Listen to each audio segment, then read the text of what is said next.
बहुत लोग आते हैं गुजरात से, कहते हैं कि सर बहुत महंगाई हो गई, घर का खर्चा नहीं चल रहा, बच्चे पालने को पैसे नहीं है, हर चीज महंगी होती जा रही है, आमदनी बढ़ती नहीं है, सैलरी तनख्वाह बढ़ती नहीं है।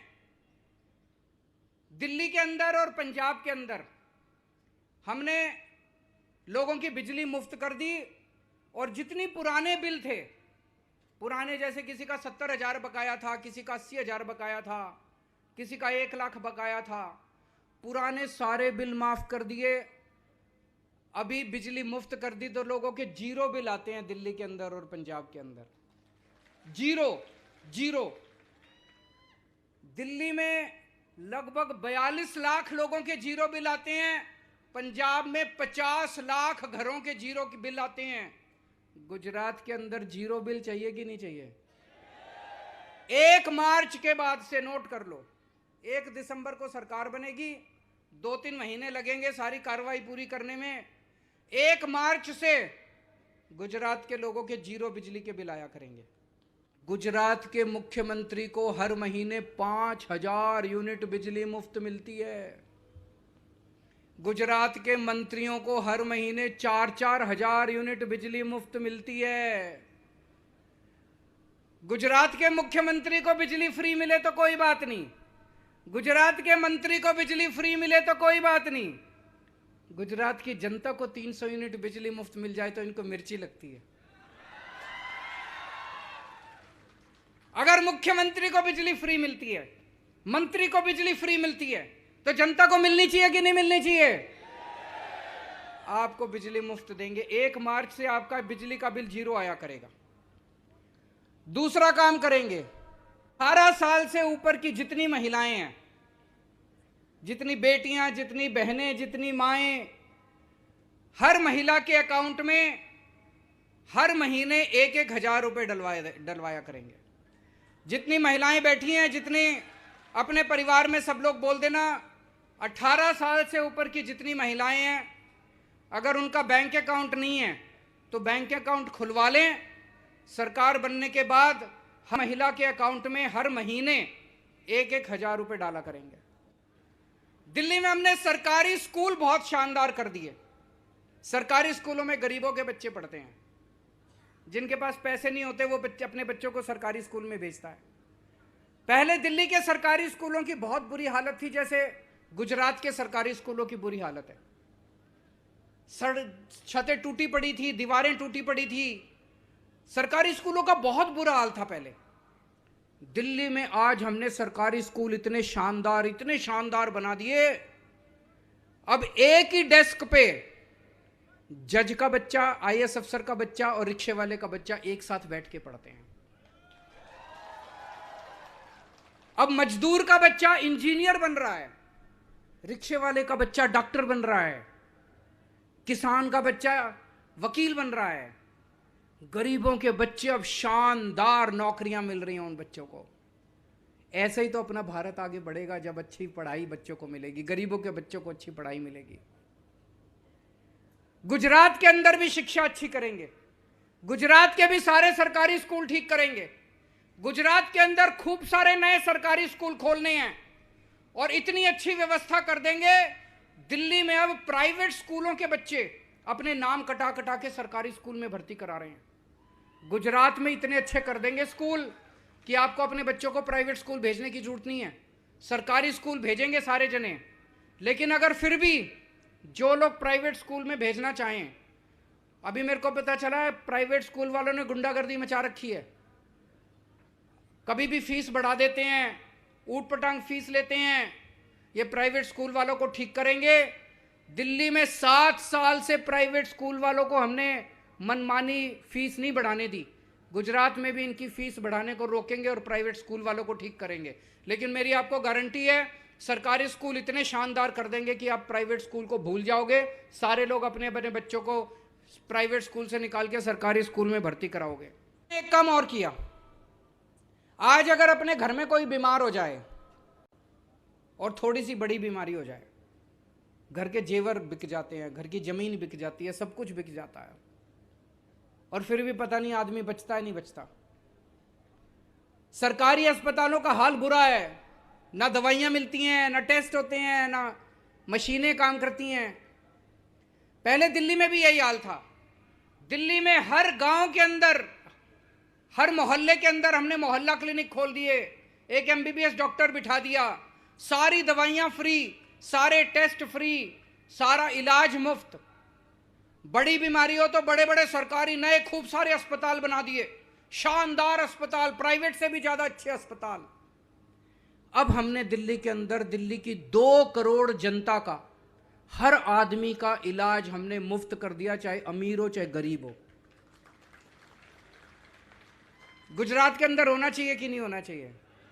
गुजरात में भी करेंगे, खूब सारे नए सरकारी अस्पताल खोलेंगे हर गांव के अंदर। मैंने पूरा हिसाब लगाया है, गुजरात में 20,000 मोहल्ला क्लिनिक खोलेंगे गांव के अंदर। आपका सारा इलाज मुफ्त होगा।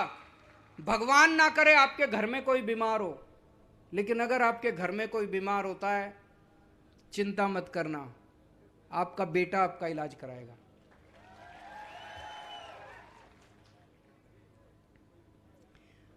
मेरे को राजनीति करनी नहीं आती, मेरे को गुंडागर्दी करनी नहीं आती, मेरे को भ्रष्टाचार करना नहीं आता। मेरे को स्कूल बनाने आते हैं, मेरे को अस्पताल बनाने आते हैं। अगर गुंडागर्दी चाहिए, उन लोगों को वोट दे देना, 27 साल से देते आए हो। भ्रष्टाचार चाहिए, लफंगाई चाहिए, उनको वोट दे देना। अपने बच्चों के लिए स्कूल बनवाने हो, अपने परिवार के लिए अस्पताल बनवाने हो, तो मेरे पास आ जाना, मैं बनवा दूंगा। मेरे पास कुछ नहीं है, मैं एक आम आदमी हूं। हमारी पार्टी के पास कुछ नहीं है। भगवंत मान साहब भी फक्कड़ आदमी हैं। 7 साल में हमने केवल लोगों की दुआएं कमाई हैं। जिन गरीबों के बच्चों को हमने अच्छी शिक्षा दी है, जिन गरीबों के परिवारों का हमने इलाज करा दिया, फ्री में इलाज करा दिया, जान बचा ली जिनकी, वो हमें खूब आशीष देते हैं, खूब आशीर्वाद देते हैं, खूब दुआएं देते हैं। उन्हीं की दुआओं का असर है कि एक छोटी सी पार्टी पहले दिल्ली जीत गई, फिर पंजाब जीत गई, अब गुजरात जीतेंगे, क्योंकि लोगों का काम कर रहे हैं, भगवान का काम कर रहे हैं, धर्म का काम कर रहे हैं, पुण्य का काम कर रहे हैं हम लोग। यही तो पुण्य है, यही तो हमारा धर्म कहता है, गरीबों की सेवा करो। वही काम कर रहे हैं, आम लोगों की सेवा कर रहे हैं। आप लोगों में से कौन कौन बेरोजगार है, जरा हाथ खड़े करो। सारे ही बेरोजगार हैं। वो बता रहे हैं इंजीनियर हैं फिर भी बेरोजगार हैं।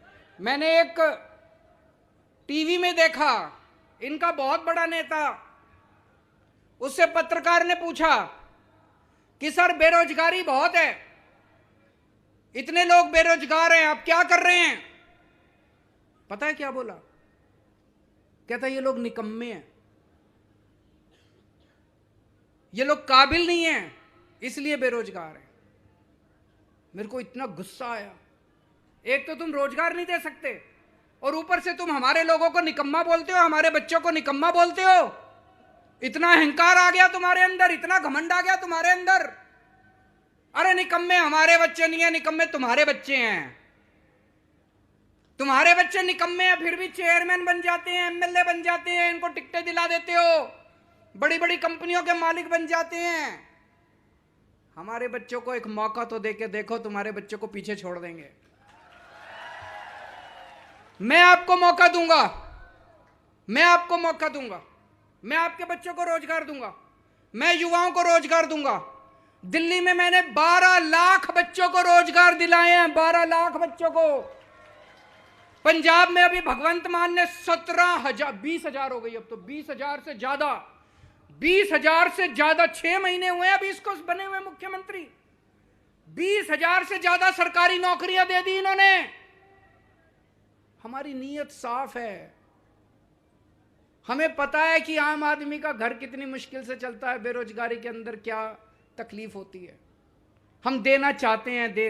और जब तक रोजगार नहीं मिलेगा, बेरोजगारी होगी। हर बेरोजगार युवा को 3,000 रुपए बेरोजगारी भत्ता दिया जाएगा। और जैसा मैंने बताया, हम इतने सारे स्कूल खोलने वाले हैं, इतने सारे अस्पताल खोलने वाले हैं, इतने मोहल्ला क्लिनिक बनाएंगे, इतना काम करेंगे। 10 लाख सरकारी नौकरियां नई निकलेंगी गुजरात के अंदर, नई 10 लाख सरकारी नौकरियां। आपके बच्चों को मिलेंगी, 10 लाख सरकारी नौकरियां मिलेंगी और पेपर नहीं फूटने देंगे। पेपर जितने पेपर अभी तक बचे हैं, फरवरी के महीने में तलाटी का पेपर करा देंगे और जुलाई के महीने तक उनकी पोस्टिंग करा देंगे। मेरे को पता चला, मैंने पूरी लिस्ट बना रखी है अगले साल का शेड्यूल, टेट का पेपर, टेट का पेपर, पुलिस में भर्ती के पेपर, सारे जितने पेपर है 1 साल के अंदर सारे पेपर करा देंगे, कोई पेपर नहीं फूटेगा। अगर कोई पेपर फूटा उसको पकड़ के 10 साल की जेल होगी, उसको बख्शेंगे नहीं किसी भी। एक मैं ये देख रहा था पूरे गुजरात में, अभी मैं घूम रहा हूं, आपके इलाके में भी मैं घूमा, सारी सड़कें टूटी पड़ी हैं। टूटी पड़ी हैं कि नहीं पड़ी हैं? सारी सड़कें टूटी पड़ी हैं, सारी सड़कें टूटी पड़ी हैं। दोस्तों, मैं ये तो कह रहे थे कि बड़ी सड़कें अच्छी कर दी, ये कर दी, पता नहीं 1 घंटे का सफर 3-3 घंटे लग जाते हैं। ये सारी सड़कें बनाएंगे ईमानदारी से, जब सरकार होगी खूब पैसा बचेगा, उस पैसे से सारी आपकी सड़कें भी बनाएंगे। जो जो जरूरी वाली सड़कें हैं वो पहले 6 महीने में बना देंगे, फिर धीरे धीरे करके बाकी 2-3 साल के अंदर सारे गुजरात की सड़कें ठीक करा देंगे। बहुत सारे किसान आए हुए हैं यहां पे। पंजाब में भगवंत मान साहब ने 5 फसलों पे एमएसपी दे दी है। एमएसपी अभी तक क्या होता था, सरकार एमएसपी तय कर देती थी, लेकिन उसका कोई मतलब नहीं था, उस पे तो माल बिकता नहीं था, उस पे तो फसल बिकती नहीं थी। तो इन्होंने ये कह दिया कि अगर मार्केट में एमएसपी पे आपकी फसल ना बिके तो सरकार आपकी फसल खरीदेगी, आपको एमएसपी का दाम दिलवाया जाएगा। भगवंत मान साहब ने 5 फसलों पे, गेहूं, चावल, कपास, नरमा और मूंग दाल, इन 5 फसलों पे पंजाब में एमएसपी दे दी। अब अगर किसी भी किसान की फसल मार्केट में इससे कम रेट पे बिकती है, वो सरकार को बेच के आ जाता है, सरकार खरीदती है, अनिवार्य, जरूरी है सरकार को खरीदना। आपको भी हम शुरू 5 फसलों से करेंगे, फिर एक एक करके सारी फसलें, 5 फसलें हम सरकार बनते ही 5 फसलें हम एमएसपी देंगे। गेहूं, चावल, चना, मूंगफली, कपास, ये 5 फसलों पे गुजरात के अंदर हम एमएसपी देंगे। आपको अगर मार्केट में इससे कम रेट मिले एमएसपी पे, सरकार के पास आ जाना, सरकार आपकी फसल खरीदेगी एमएसपी के ऊपर। अंदर 12 घंटे आपको बिजली देंगे, सिंचाई की व्यवस्था करेंगे। कई साल हो गए अभी तक नर्मदा का पानी नहीं पहुंचा चारों तरफ, सिंचाई की व्यवस्था करेंगे। दिल्ली के अंदर और अब पंजाब के अंदर हमने प्रति हेक्टेयर, अगर फसल बर्बाद हो जाए, सरकार प्रति हेक्टेयर 50,000 रुपए प्रति हेक्टेयर उसके अकाउंट में 1 महीने के अंदर जमा करा देती है। होना चाहिए नहीं होना चाहिए? यह गुजरात में भी लागू करेंगे। अयोध्या में अगले साल भगवान श्री राम का मंदिर बनके तैयार हो जाएगा। कौन कौन मंदिर देखने जाना चाहते हैं? सब लोग जाना चाहते हैं, लेकिन आना जाना, खाना पीना, रहना बड़ा महंगा है कि नहीं है? और पूरे परिवार को ले जाओ तो बहुत खर्चा होता है। दिल्ली में हमने एक स्कीम चालू की है, दिल्ली वालों को मैं फ्री में अयोध्या जी के, रामचंद्र जी के दर्शन करा के लाता हूं। स्पेशल ट्रेन जाती है दिल्ली से, उस ट्रेन में सारे राम भक्त होते हैं।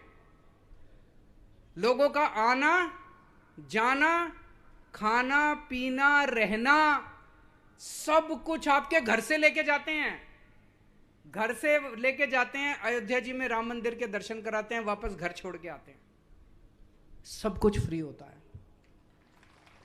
जब ट्रेन जाती है मैं उनको छोड़ने जाता हूं, जब ट्रेन वापस आती है मैं ट्रेन पे उनको लेने जाता हूं, जितने लोग जाते हैं। जब वापस आते हैं इतना आशीर्वाद देते हैं वो लोग, इतना आशीर्वाद देते हैं। कई बुजुर्ग लोग कहते जी बस जिंदगी की आखिरी तमन्ना थी, पूरी हो गई, अब भगवान उठा भी ले तो किसी चीज की कोई, इतना आशीर्वाद देते हैं लोग। गुजरात के अंदर हमारी सरकार बनेगी, आप सब लोगों को अयोध्या जी के फ्री में दर्शन करा के लाएंगे। एक मैं देख रहा था, गुजरात के अंदर सड़कों पे गाय का बहुत बुरा हाल है। गाय तो हमारी माता है। इन लोगों ने गाय की रक्षा के लिए और गाय के रखरखाव के लिए कुछ नहीं किया। दिल्ली में हम 40 रुपए प्रति गाय गौशाला वालों को देते हैं, उनकी रक्षा करने के लिए, उनका ख्याल रखने के लिए, उनके खाने पीने के लिए। गुजरात में हमारी सरकार बनेगी, प्रति गाय 40 रुपए गुजरात के अंदर भी देंगे, ताकि गौ माता की रक्षा की जा सके और गौ माता को जगह जगह सड़कों के ऊपर। मैं आप लोगों से पूछना चाहता हूं, ये मेरे को खूब गालियां देते हैं सारे, केजरीवाल फ्री की रेवड़ी बांटता है, फ्री की। हर बच्चे को हमारे देश में फ्री शिक्षा मिलनी चाहिए कि नहीं मिलनी चाहिए? हर बंदे को अच्छा इलाज फ्री में मिलना चाहिए कि नहीं मिलना चाहिए? हर घर को फ्री बिजली मिलनी चाहिए कि नहीं मिलनी चाहिए? ये मेरा क्यों विरोध करते हैं? ये क्यों विरोध करते हैं? क्यों कहते हैं फ्री फ्री फ्री नहीं होना चाहिए? मैं कहता हूं स्कूल बनाऊंगा, कहते हैं स्कूल नहीं बनने चाहिए। मैं कहता हूं अस्पताल बनाऊंगा, कहते हैं अस्पताल नहीं बनने चाहिए। मैं कहता हूं फ्री बिजली दूंगा, ये कहते हैं फ्री बिजली नहीं होनी चाहिए। इनको ये डर लगता है कि अगर ये फ्री में दे दिया सब कुछ तो इनके लूटने के लिए पैसा नहीं बचेगा। है कि नहीं है? जो इसने 4 एकड़ जमीन से 1000 एकड़ हो गई, पैसा कहां से आया? यहीं से तो लूटा। अगर ये फ्री बिजली दे देते तो पैसा ही नहीं बचता लूटने के लिए। अस्पताल बनाने लग जाते तो पैसा ही नहीं बचता लूटने के लिए। स्कूल बनाने लग जाते तो पैसा ही नहीं बचता लूटने के लिए। इसलिए कहते हैं ये फ्री बंद करो, फ्री बंद करो। ये केजरीवाल को रोको, केजरीवाल को रोको। रोज गालियां देते हैं मेरे को, और दोनों पार्टी इकट्ठी होकर गालियां देती है। दोनों पार्टी इकट्ठी हो गई है इनको लूटने। अगर कोई कहे ना फ्री गड़बड़ है, फ्री रेवड़ी नहीं होनी चाहिए, समझ लेना उस आदमी की नीयत खराब है, उसके मन में खोट है। वो आदमी भ्रष्टाचारी है, वो पैसे कमाना चाहता है, उसकी नीयत खराब है, समझ लेना। कोई भी नेता देखो, कोई भी नेता खड़ा होकर कहे अरे फ्री नहीं होना चाहिए, फ्री नहीं होना चाहिए, फ्री गड़बड़ है, फ्री नहीं होना चाहिए, समझ लेना नेता बदमाश है। पूरे गुजरात के अंदर इस टाइम एक आंधी चल रही है बदलाव की। यहां भी इतने सारे लोग आए हुए हैं, मेरे ख्याल से 1 लाख से ज्यादा लोग होंगे आज इस सभा के अंदर। आज इनको बीजेपी वालों को नींद तो नहीं आती। पूरे गुजरात में बदलाव की आंधी चल रही है। और जब से आईबी की रिपोर्ट आई है कि आम आदमी पार्टी की सरकार बन गई है, ये बीजेपी और कांग्रेस की सीक्रेट मीटिंग होने लग गई है। खूब सीक्रेट मीटिंग हो रही है दोनों के नेताओं की, कि कुछ भी करो ये आम आदमी पार्टी नहीं आनी चाहिए, कुछ भी करो। दोनों रात को मीटिंग करते हैं, 12 बजे मीटिंग होती है इनकी, और सवेरे 10 बजे एक पार्टी वाला नेता कहेगा केजरीवाल कमीना है, दूसरा कहेगा केजरीवाल ठग है, फिर 2 बजे 30 वो दूसरी पार्टी वाला कहेगा केजरीवाल महाठग है। एक ही भाषा में गाली देते हैं दोनों, एक ही भाषा में। जैसे रात को मीटिंग में तय करके आए हो कि आज ये वाली, एक पार्टी वाला कहेगा केजरीवाल आतंकवादी है, दूसरा कहेगा केजरीवाल खालिस्तानी है। दोनों एक ही भाषा इस्तेमाल करते हैं, एक ही भाषा इस्तेमाल करते हैं। दोस्तों इनकी चाल समझ लेना, कांग्रेस के चक्कर में मत पड़ना। कांग्रेस की 10 से भी कम सीट आ रही है सर्वे में, और 10 से कम सीट आ रही है, और ये 10 भी नहीं बचने वाले। चुनाव के बाद ये 10 भी चले जाएंगे बीजेपी में। कांग्रेस को एक भी वोट नहीं पड़ना चाहिए, सारे वोट कांग्रेस के आम आदमी पार्टी को पड़ने चाहिए। अपने घर में भी आसपास बोल देना सारे वोट आम आदमी पार्टी को पड़ने चाहिए। और अब ये चुनाव आपने लड़ना है, मेरे पास पैसे नहीं है। मैंने 7 साल दिल्ली की सरकार ईमानदारी से चलाई है, मेरे पास भी अकाउंट में पैसे नहीं है, मेरी पार्टी के पास भी नहीं है। आप लोगों को अपने बच्चों के भविष्य के लिए चुनाव लड़ना पड़ेगा। तो सबसे पहला काम करना पड़ेगा, अभी ये खत्म होते ही अपने अपने फोन निकाल लेना। फोन निकाल के व्हाट्सएप में जितने लोग हैं सबको मैसेज भेज देना कि भाई इस बार मैं तो आम आदमी पार्टी को दे रहा हूं, तू भी दे दे। अपने बच्चों के भविष्य के लिए। बोलो करोगे? अभी आधे घंटे के अंदर सारे कर लेना। व्हाट्सएप के ऊपर सबको मैसेज भेज दो और अपनी अपनी डीपी बदल लो। सारे जने अपनी डीपी में आम आदमी पार्टी का लगा लो। मंजूर है? फिर वो करना है जो ईशुदान भाई ने कहा कि अपने अपने गांव में, अपने अपने मोहल्ले में कम से कम 100 लोगों के पास जाके, घर घर जाना पड़ेगा। देखो 100 लोगों के पास जाके बोलना पड़ेगा कि आम आदमी पार्टी को वोट देना है, झाड़ू को वोट देना है।